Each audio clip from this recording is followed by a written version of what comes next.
Muy buenos días, querido oyente. Queremos darle gracias al Señor por permitirnos estar aquí y compartir su palabra. Y gracias a usted por permitirnos estos momentos de reflexión. Usted está en sintonía de su programa Desde el Desierto, un programa autorizado por el Señor y con corte educativo bíblico con temas referentes a los últimos días. Bendiciones. Este es su servidor, el reverendo Rómulo Cordero. Les exhortamos a que comparta con otros su programa a través del enlace www.desdeeldesierto.com www.desdeeldesierto.com. Saludos y bendiciones. Hoy hablaremos bajo el tema el anhelo por el Mesías, muerte de los profetas. Nuestro versículo base se encuentra en Mateo 23, versículo 37 al 38. Jerusalén, Jerusalén, que matas a los profetas y apedreas a los que te son enviados. ¿Cuántas veces quise juntar a tus hijos como la gallina junta a los polluelos bajo las alas y no quisiste? He aquí vuestra casa os es dejada desierta, porque os digo que desde ahora no me veréis hasta que digan bendito el que viene en el nombre del Señor. Ya Jesucristo, el Maestro, está en sus últimos días, sus últimas horas, mejor dicho, de ministerio terrenal, hablando como el profeta de Jehová, que pronuncia palabra no de alegría, sino más bien de lamentación por las gentes de la gran ciudad. La ciudad que desapercibidamente deja pasar la salvación enviada de parte de Dios. ¿Por qué el desprecio de los esfuerzos de Dios por salvarles? ¿Y cuáles son las repercusiones de este desprecio? Son dos preguntas importantes. Aquí vemos unas acusaciones muy serias que adjudica la muerte de los profetas de Dios, incluyéndose a él mismo. Tengamos en cuenta que estas palabras de denuncias son también anunciadas por el apóstol Pedro en favor de la muerte de Jesús. Hechos capítulo 3, versículos 15 al 16. Mas Jesús, antes de su muerte, denuncia su muerte antes los gobernantes religiosos de la nación como condenable. Jesús quiere decirles a los pobladores de la tierra prometida, pero aún esclava, que debido al rechazo de sus esfuerzos por salvar a los habitantes de Jerusalén y por consecuencia a Israel, esta ciudad quedaría sin el cuidado de Dios, sin la protección de Dios, sin la presencia de Dios, hasta que haya un reconocimiento de el enviado de Dios, que implica un extraordinario despertar común, un avivamiento del pueblo de Israel por la venida del Mesías. El resurgimiento del anhelo de Jerusalén es una señal de la venida del Mesías. La profecía y el profeta son parte de la acción protectora de Dios. Mateo 23, versículo 37. Jerusalén, Jerusalén, que matas a los profetas y apedreas a los que te son enviados. ¿Cuántas veces quise juntar a tus hijos como la gallina junta sus polluelos debajo de sus alas y no quisiste?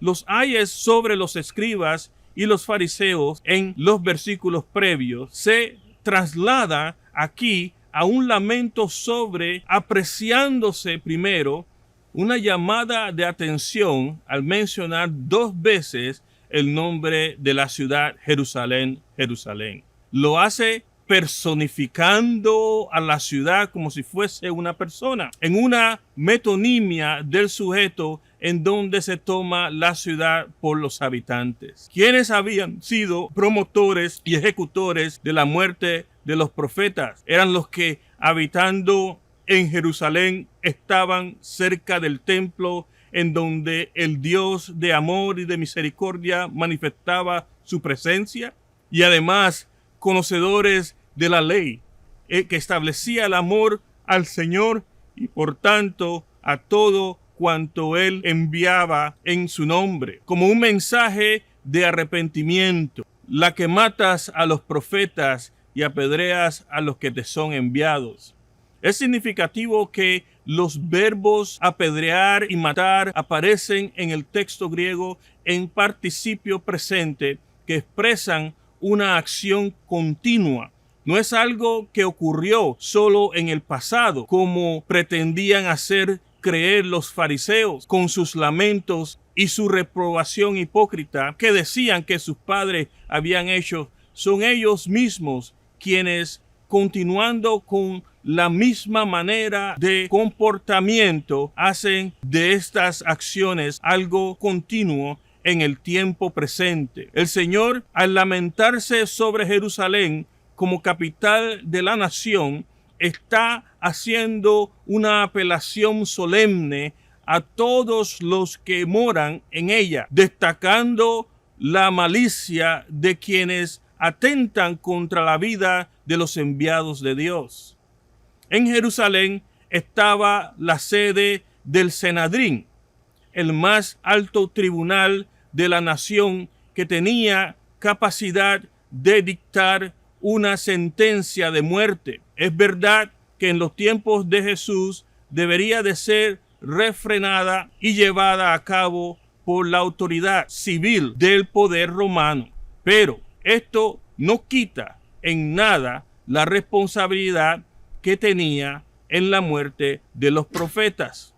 El mismo Señor advirtió antes en su ministerio que no era posible que un profeta muriese fuera de Jerusalén. Lucas capítulo 13, versículo 33. La afirmación de Jesús se pondría de manifiesto en el tiempo inmediatamente siguiente, primero con su propia muerte y luego tras la primera persecución desatada contra los cristianos creyentes enviados por Jesús con su mensaje de salvación para que el pueblo de Israel, Hechos capítulo 8, versículo 1, no tengan excusa de que hay un mensaje de parte de Dios.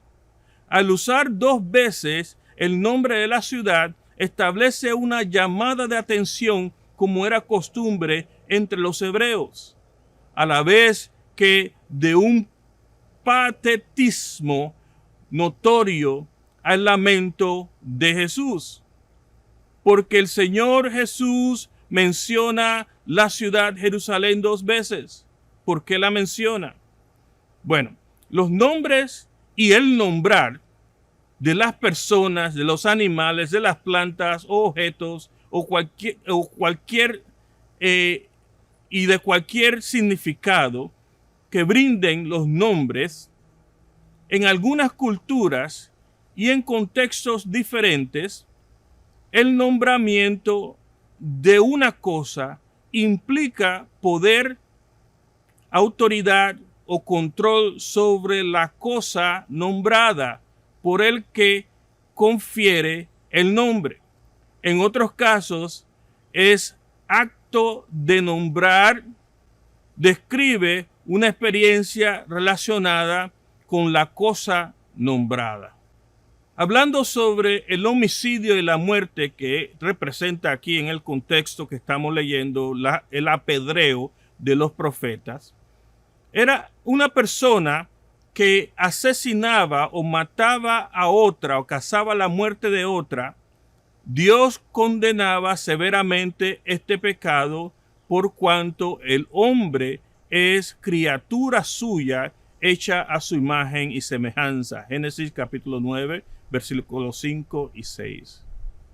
El Antiguo Testamento establece la distinción entre el asesinato voluntario o premeditado y el homicidio por imprudencia. Al asesino se le castiga con la pena de muerte, mientras que al homicida involuntario podría acogerse al derecho de asilo, donde procedía a ir a una ciudad de refugio. Pero ni uno ni otro podían evadir las consecuencias mediante un rescate. En el caso del asesinato de una persona libre, el goel o el vengador de la sangre ejecutaba la pena de muerte sobre la persona que era tomada en el asesinato o el asesino. Este vengador, el goel, era el pariente más cercano de la víctima. Sin embargo, debía haber sentencia previa y la venganza alcanzaría únicamente al culpable y no a los parientes. Deuteronomio capítulo 24, versículo 16. De lo contrario, esa muerte volvería a ser homicidio. Aunque la ley prescribe laxativamente un claro no matarás, reconoce a la vez la figura del goel o el vengador de la sangre que tenía derecho a dar muerte al homicida. Números capítulo 35, versículo 19. Sin embargo, si éste alcanzaba una ciudad de refugio, entonces salvaba su vida momentáneamente hasta que se aclarase si el homicidio había sido involuntario o había sido intencional. Números capítulo 35, versículo 22 al 25. En el caso de que la muerte hubiera tenido lugar con premeditación, se eliminaba al criminal, incluso si se aferraba a los cuernos del altar pidiendo protección como forma de refugio. Éxodo capítulo 21, 14 y Éxodo capítulo, Primera de Reyes capítulo 2, versículos 28 al 34. No obstante, debía obtener lugar en juicio previo con testigos, pues nadie podía ser condenado a muerte más que por la acusación de dos testigos que estuvieran concordantes como mínimo. Números capítulo 35, versículo 30, Deuteronomio capítulo 17, versículo 6. En el Nuevo Testamento se profundiza aún más el mandamiento contra el homicidio en cualquiera de sus formas.